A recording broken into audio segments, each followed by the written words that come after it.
සුබ දවසක් කියන ගමන් මගේ යාළුවෝ හැමදෙනාම දෙවෙනිම බලන ප්‍රේක්ෂකයෝ යාළුව මගේ YouTube නාලිකාවට ආදරයෙන් පිළිගන්නවා. වීඩියෝ එකට යන්න කලින් වෙනදා වගේම ඔයාලගෙන් පුංචි ඉල්ලීමක් කරනවා. මගේ YouTube නාලිකාවට ඔයා අලුත් නම් ඉතින් දැන්ම මගේ YouTube නාලිකාව subscribe කරලා එහා පැත්තේ තියෙන bell icon එකත් click කරලා all දාගන්න අමතක කරන්න එපා.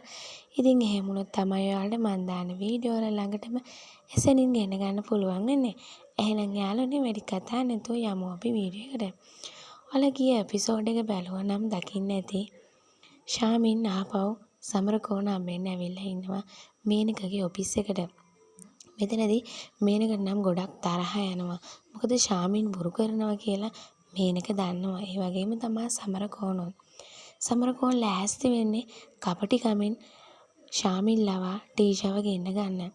ඉතින් ඊට වඩා කපටිනේ ශාමින් හදන්නේ ආපහු මේනකගෙන් සල්ලි කීයක් හරි හොයාගන්න. කොහොම වුණත් මෙතනින් වෙන්නේ දෙගොල්ලම රැවටෙන එක. මේනක කියන්නේ මම මේ වැටලා ඉන්න අමාරුව වෙලාවේ තවත් මගෙන් සල්ලි ගන්නද හදන්නේ කියලා. ඒවට නම් මං අහුවෙන්නේ නැහැ කියලා තමයි මේනක කියන්නේ. කොහොම වුණත් සමරකෝන් කියන්නේ කටවාගෙන ඉන්න මම මගේ විදිහට වැඩේ කරන්නම් කියලා. ඉතින් මේනකත් මෙතනදී සමරකෝන්ට බැනලා එළියට යනවා අපි දකිනවා. ඉතින් යාළුවනේ මෙතන මට මෙහෙම දෙයක් හිතෙනවා. සමරකෝන් කියන්නේ ලෝය කෙනෙක්නේ. ලෝයලා කොහොමත් හරි කපටිනේ. ඉතින් ඒක නිසා සමරකෝන් ලෑස්ති වෙන්නේ දැන් පොඩි මුදලක් දීලා ටීෂාව ගෙන්න ගන්න.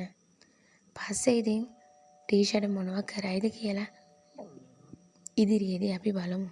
කොහොම වුණත් මට හිතෙනවා සමරකෝන් මේනක ලවා ශාමින්ට මුදල් දීලා ටීෂාව ගෙන්නගෙන සමහර විට මේනක ටීෂාව හිර කරගෙන තියාගනීවි. කොහොම වුණත් ඉතින් මේ දේවල් වලට ශාමින් නම් ඉඩ දෙන්නේ නැහැ. මොකද ශාමින් දන්නවා මේනක දැන් ටීෂා ගැන ගොඩක් තරහෙන් ඉන්නේ කියලා. ඉතින් ඒක නිසා ටීෂාට එළියටවත් එන්න දෙන්නේ නැහැ ශාමින්. ඉතින් ශාමින් කියන්නේ ටීෂා මගේ නගි කෙනෙක් වගේ කියලානේ. මෙතනදී මේනක කියනවා ටීෂා වත්තේ නැත්තම් වෙන කොහෙද ඉන්නේ? මං ඔය වත්ත ගිනි තියලා හරි කමන්නේ ටීෂාව හොයා ගන්නවා කියලා. ඉතින් මේ දේවල් වලට ශාමින් නම් කොහොමත් ඉඩ දෙන්නේ නැහැ. මොකද ශාමින් ඉන්නේ වත්තේ ඉඳලා. වත්තේ ඉන්නේ අසරණ මිනිස්සු කියලා තමයි ශාමින් කියන්නේ. ඉතින් යාළුවනේ අපි බලමු කතාවේ ඉස්සරහට මේනක කොයි වගේ දෙයක් කරයිද? මේනකට මොන වගේ දෙයක් වෙයිද? ඉතින් මේනක දැන්මත් හොඳටම බහැලා ඉන්නේ. ඉතින් බිස්නස් එකත් ගොඩක් බහැලා තියෙන්නේ කියලා දන්නවා. ඉතින් යාළුවනේ වීඩියෝ එකට ලයික් එකක් දාන ගමන් ඔයාලගේ අදහසත් පහලින් කමෙන්ට් කරන්න අමතක කරන්න එපා.